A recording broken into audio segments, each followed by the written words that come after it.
Hello friends, this video on Matter and Magnetism Part 20 is brought to you by examfear.com. No more fear from exam.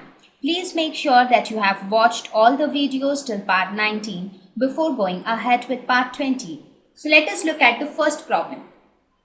We have to find the magnetic field at the point O. So where is point O? This is the point O. So here I have two wires which is arranged in such a way that they carry a current I.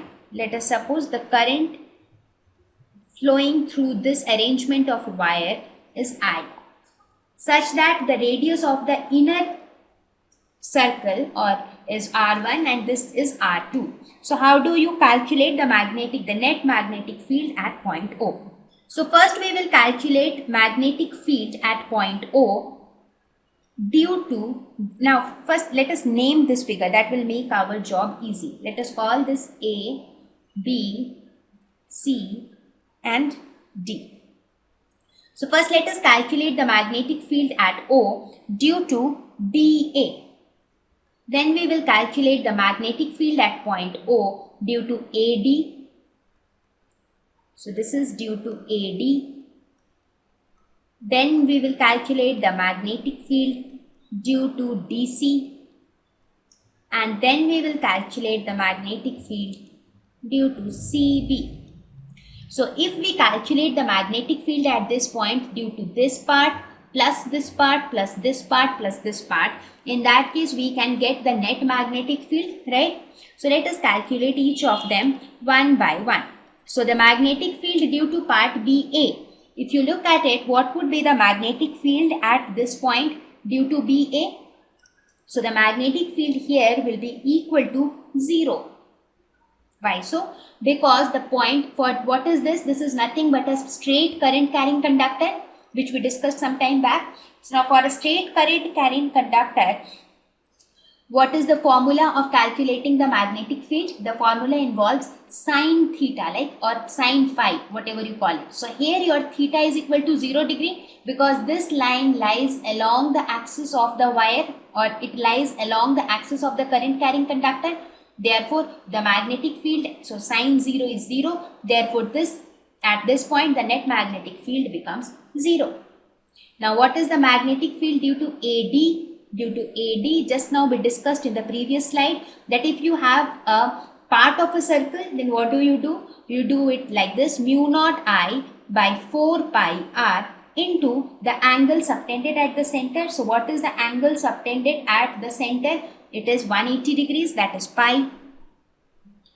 So this will be mu naught I by 4r. So mu naught I by 4r. This is the magnetic field due to this part. Now what will be the direction of magnetic field? Apply the right hand thumb rule, right?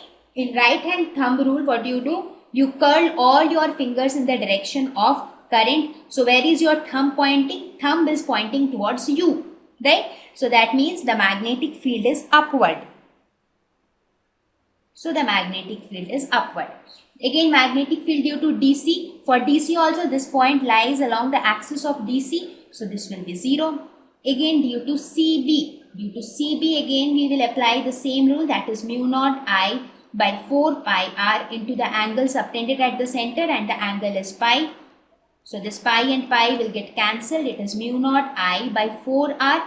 In this case, what is the direction? If you see in this case, the current is flowing in the opposite direction. So in this case, you curl all your 4 fingers like this, and your thumb will point in the downward direction in this case. If you see, your thumb will point in the downward, in the sense it will go inside the plane of the paper. So it is going away from you. So in a way, that is the downward direction. So therefore, what would be the net magnetic field? So the net magnetic field would be the larger magnetic field minus the smaller magnetic field. Now out of this, which is larger, do you think? I'm sorry, this was R1, this was R1, and this is R2, this is also R2. If you see, R2 is greater than R1, so that means 1 by R2. Since R2 is greater than R1, that means this value will be greater, because the one whose denominator is smaller will be a greater value. So for this denominator is smaller, so in this case we see B2 is greater than B4, right? Therefore net magnetic field will be equal to B2 minus B4, that is equal to mu naught I by 4 R1 minus mu naught I by 4 R2. And what would be the direction? Since B2 is greater, so the direction of B2 would be the direction of the net magnetic field, that is it will be in the upward direction. So this will be mu naught I by 4, 1 by R1 minus 1 by R2. So this is the value of the net magnetic field at point O. So I hope it is getting clear to you now that how we approach towards problems. Okay, so let us look at the next problem. It states that consider a tightly wound 100 turn coil of radius 10 centimeters. Consider a tightly wound 100 turn coil of radius 10 centimeters. That means there is a coil which has 100 turns like this. Okay, and the radius of the coil is 10 centimeters. And it carries a current of 1 ampere. So I is 1 ampere. And number of turns is 100. So we have to calculate the magnitude of the magnetic field at the center of the coil. So what is the magnetic field at the center of the coil? We will use the same logic. Magnitude at the center will be mu naught I by 4 pi r into the angle subtended at the center. Since it is a complete circle, it will be 2 pi.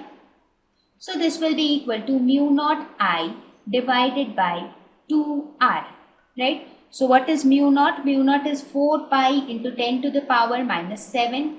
I is 1 ampere divided by 2 into r. R is the radius, that is 10 into 10 to the power minus 2. Okay, and here it has since n turns, therefore this has to be multiplied by n, right? Since it has n number of turns. So this has to be multiplied by 100. So this comes out to be 6.28 into 10 to the power minus 4 Tesla. So this would be the magnetic field at the center of the coil. Let's have a look at the third problem. It says that a long straight wire carries a current of 35 ampere. We have a long straight wire like this carrying a current of 35 amperes. What is the magnitude of the field B at a point which is 20 centimeters from the wire? That means you have to calculate the magnetic field at this point P, which is situated 20 centimeters from the wire. So here also we will apply the same formula which we derived in case of long straight current carrying conductor. So in this case, so here it says that it is a long straight wire. It doesn't mention anything about the length of the wire. So that means it is talking about an infinite length, right? Whenever it is mentioned that it is a long conductor and it doesn't say anything about the length, that the length is 10 meters, 5 meters, 100 meters, that means it is talking about an infinite length.